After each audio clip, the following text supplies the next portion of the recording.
Hello, my name is Father Charlie Bouchard, and I'm here at the Dominican House in St. Louis.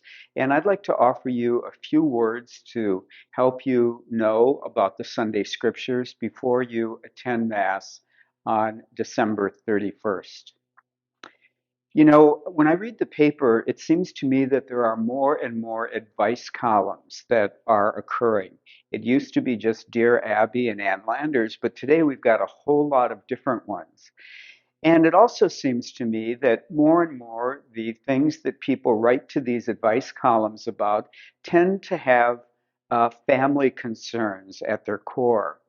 There are a lot of letters to these columnists about siblings that can't get along, for example, or a sibling who feels that he or she was neglected and was never the favorite, and that there was another one that the parents were always partial to.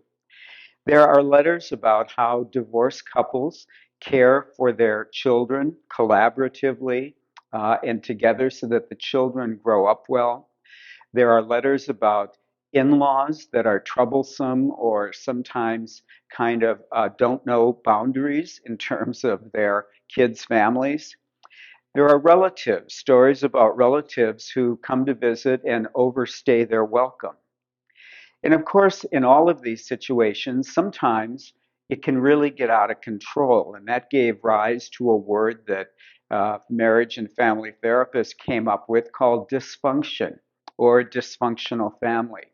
Families that really just are not functioning well and tend to make everybody in them unhappy and dissatisfied. These kinds of families are a far cry from the idyllic family relationships that are described in the first reading today from the book of Sirach.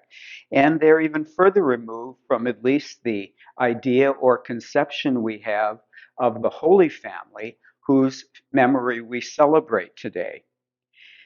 But you know, even though I've seen my own share of family dysfunction, even in my own family, and also in my own pastoral work, I really believe that most families at the core have a bit of goodness that can always be redemptive for them.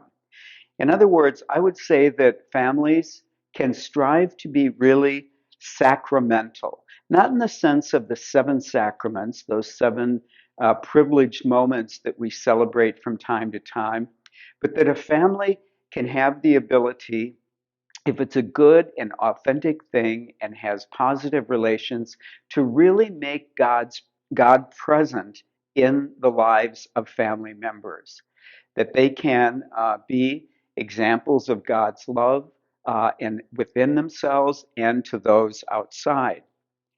Families, after all, really make us who we are. It is in our families that we first learn about God, that we learn about friendship, that we learn about justice and compassion and sharing and generativity. All of those things start with our families. And to the extent that they're there, then, those families really become schools of virtue for us, that they teach us how to be virtuous persons, and in that sense, become occasions of grace, that they help us to experience God through the very ordinary lives of our families. I was recently with a family that I would consider to be a holy family. It involved 8 siblings who had gathered at their family home where they were all raised, 8 kids plus their parents in a very modest home, living in pretty close quarters. And they had gathered there to clean this home out after the death of both of their parents so that the house could be sold. And as I was there, I've known this family for some time. I realized that all of these siblings are different.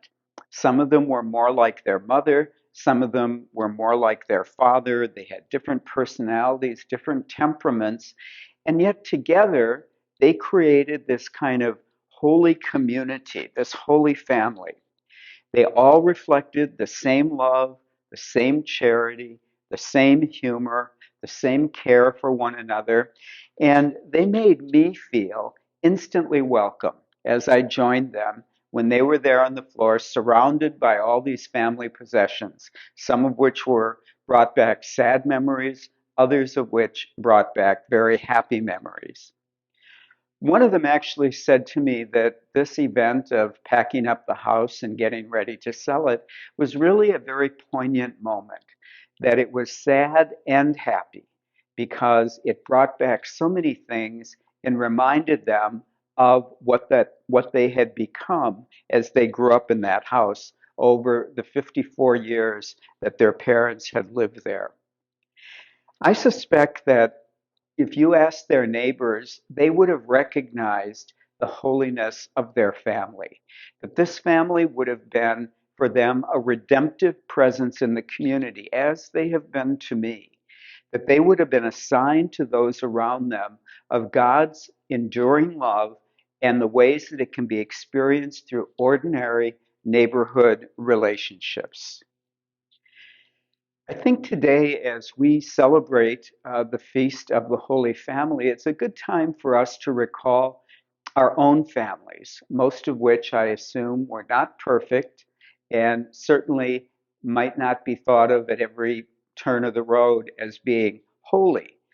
But still, it's a good opportunity for us to think of the moments of grace, the moments of consolation, the moments of courage, the moments of safety that we felt in those family environments, and to realize that those things were actually gifts of God's own self made present through the life of the family.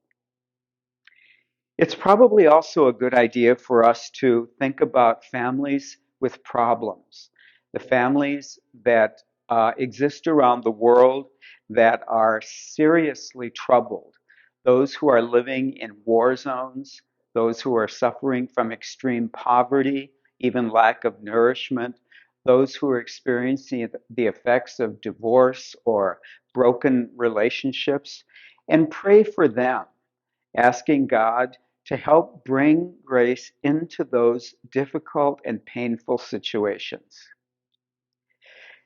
I think it's important for us to, as we remember the Holy Family, to recall that the Holy Family didn't exist just for itself. It didn't exist just to be a model for artists and painters and sculptors over the century to portray some ideal reality. The Holy Family was a real family, real human persons, and yet full of God's grace, who was actually incarnate within that family.